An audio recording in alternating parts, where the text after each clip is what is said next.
আমার কলকাতা নিউজ, কথা হবে সামনাসামনি।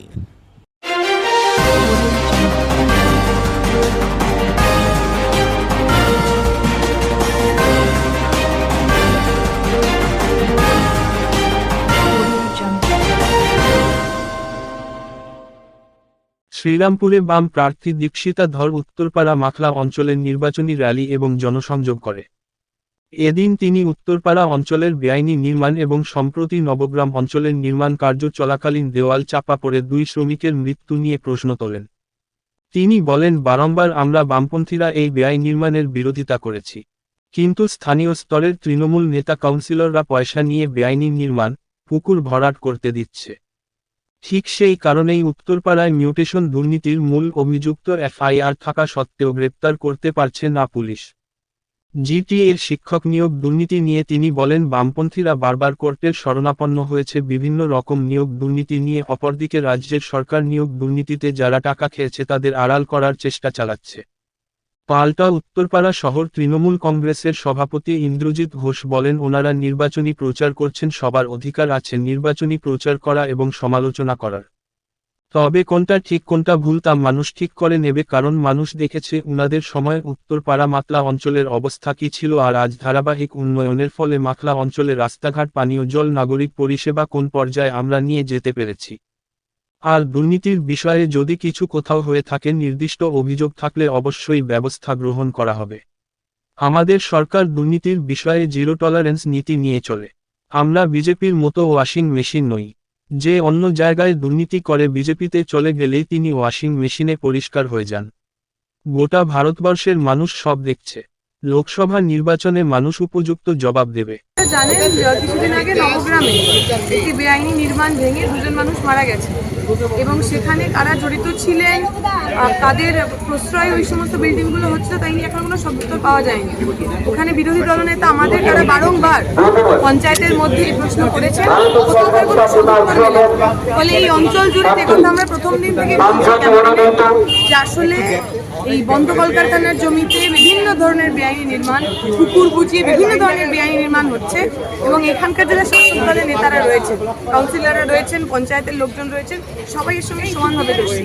প্রত্যেকের এখানে নিজের নিজের ভাগ আছে, ওই কারণে কেউ কোথাও অ্যারেস্টেড হচ্ছে না, সাধারণ মানুষের ভোগান্তি বাড়ছেন, সাধারণ মানুষের প্রাণ যাচ্ছে। গতকাল জিটিএ শিক্ষক নিয়োগ দুর্নীতি নিয়ে আবারও একটা বড় অভিযোগ উঠে এলো এবং স্টেট গভর্নমেন্ট যদিও এফআইআর করেছে, কি বলবেন? হাইকোর্টে মামলা চলছিল, হাইকোর্টে যা মামলা চলছে সেই মামলাগুলো চলছে কারণ আমরা বামপন্থীরা আমরা বারংবার নিয়োগের দুর্নীতি নিয়ে কোর্টে শরণাপন্ন হয়েছে। রাজ্যের সরকার প্রথম দিন থেকে যারা ঘুষ খেয়েছেন, যারা ঘুষ দিয়েছেন তাদের পক্ষে ছিলেন। আমার এই এলাকার সাংসদ, এলাকার সমস্ত নাগরিকবৃন্দ এবং ব্যবসায়ী বন্ধুদের কাছে ভারতের কমিউনিস্ট পার্টি মার্ক্সবাদীর পক্ষ থেকে আমরা জানাচ্ছি, আমরা এখন যে মিছিল আপনাদের এই এলাকা দিয়ে আমরা চলেছি, মিছিল নিয়ে সরকারের মাধ্যমে আমি ওয়েলকাম করি যে কোনো রাজনৈতিক দল যেহেতু নির্বাচন এসে গেছে, তার প্রার্থী এবং তাদের কর্মীরা পদযাত্রা করবে। আমরাও ঠিক এইভাবেই পদযাত্রা করেছি। কল্যাণদাকে নিয়ে আমরা গত 8 তারিখ সকালবেলা আমরা করেছিলাম, বহু মানুষের উপস্থিতি ছিল সেখানে। তা আর অভিযোগের উত্তর এ তো মানুষদের, আমি কিছু বলবো না। মাগলায় কি ছিল ওনাদের আমলে আর মাগলায় বর্তমানে কি হয়েছে সেটা এই এলাকার মানুষ জানে। আপনি যে রাস্তার সামনে এইখানে আমার সঙ্গে কথা বলছেন, একটুখানি পাটা বাড়িয়ে দেখুন, ম্যাস্টিক রাস্তা, দুদিকে আলো, সব কিছুই আছে, অফুরন্ত জল, সব কিছুই আছে। মাগলার নাগরিক একটা নাগরিক পরিষেবা বলতে পৌরসভাগতভাবে যেগুলো হয় সেগুলো চলছে। আর দুর্নীতির ব্যাপারে যদি কিছু থাকে আপনারা দিন না, পৌরসভায় জানান, আমরা নিশ্চয়ই তার জন্য আমরা নিশ্চয়ই পদক্ষেপ গ্রহণ করব। আরেকটা অভিযোগ উনি করছেন যে সাংসদ যেখানে যেখানে বিধায়ককে নিয়ে যাচ্ছেন সেখানে সেখানে ভর্ৎসনার মুখে পড়ছেন। কাঞ্চনের ভূমিকা নিয়ে উনি প্রশ্ন তুলছেন স্থানীয় বিধায়কের, এইটা কি বাস্তব? টেকার ব্যক্তিগত জীবনে কি করেছে সেই নিয়ে আমি কোনো কথা বলবো না। এটাও ঠিক যে আমাদের বাঙালি মনস্কতায় হয়তো সেগুলো ঠিকভাবে মানুষ গ্রহণ করতে পারেনি, কিন্তু আবার বলছি সেটা তার ব্যক্তিগত ব্যাপার। কিন্তু উনি এই এলাকায় আসেন এবং কাজও করেন। যেটুকুন তার বিধায়ক কোটার টাকা সেটাও কিন্তু তিনি ব্যয় করেছেন এবং উন্নয়নের সঙ্গেও উনি আছেন। গতকাল জিটিএ দুর্নীতি নিয়ে স্টেট গভর্নমেন্ট এফআইআর করেছে এবং তাতে আপনাদের দলের লোকের নাম জড়িয়ে গেছে, তা নিয়েও কটাক্ষ করেছেন বাম প্রার্থী, কি বলবেন?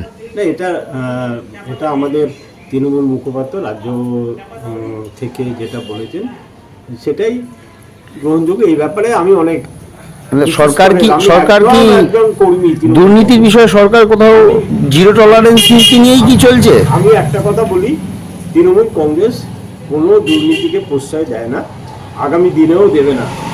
কিন্তু আমি এটাও আবার বলি যে বিজেপির ওয়াশিং মেশিনে যারা দুর্নীতিগ্রস্ত, কেউ 70,000 কোটি টাকার অভিযোগ, কারোর 35,000 কোটি টাকার অভিযোগ, তারা লাফিয়ে লাফিয়ে বিজেপিতে চলে যাচ্ছে। আর তারা বিজেপিতে গিয়েই দেখবেন এখন অনেক কিছু বেরুচ্ছে।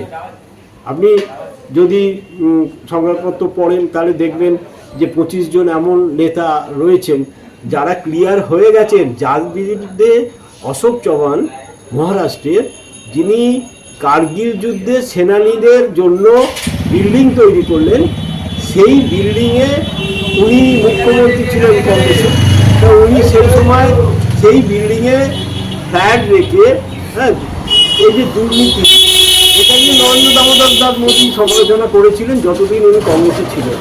হঠাৎ করে দেখলাম উত্তরণে করিয়ে তাকে নিয়ে নেওয়া হলো ভারতীয় জনতা পার্টি, সিবিআই কেস বন্ধ করে। শেষ প্রশ্ন পবাদা, যে এই অঞ্চলে জলের সমস্যা, রঘুনাথপুরে গিয়ে সাংসদকে প্রশ্নের মুখে পড়তে হয়েছে, এটা কি বাস্তব জলের সমস্যা রঘুনাথপুর এলাকায়? না, এই জলের সমস্যাটা দেখুন, একটা জায়গা থেকে আর একটা জায়গায় যখন ট্রান্সফর্মিং হয় তখন কিন্তু সাময়িক 2 মাস 3 মাস এই অসুবিধাগুলো ফেস করতে হয় মানুষকে। যেমন ধরুন আপনার বাড়ির সামনে যদি একটা রাস্তা হয়, 2-3 দিন দেখবেন রাস্তাটা খোঁড়া রয়েছে, গাড়ি যেতে পারছে না, এটা হয়। আবার রাস্তাটা যখন ঠিক হয়ে গেল তখন আপনিও গাড়ি নিয়ে হু হু করে বেরিয়ে যাচ্ছেন। ট্রান্সফর্মিং অবস্থায় রয়েছে। কেন না, ওখানে পাইপ লেইং হয়ে গেছে।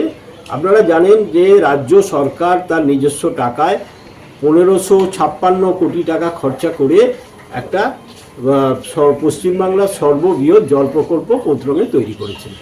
সেইখানকার সঙ্গে এই রঘুনাথপুরও সংযোজিত হবে।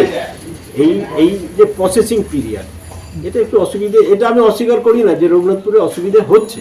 তার জন্যে আমরা টেম্পোরারি কাজ হিসাবে আমরা পৌরসভা থেকে ওখানে আপাতত জলের গাড়ি পাঠাচ্ছি, হয়তো আশা করছি মাস 2-1-এর মধ্যে এই সমস্যার সমাধান হবে।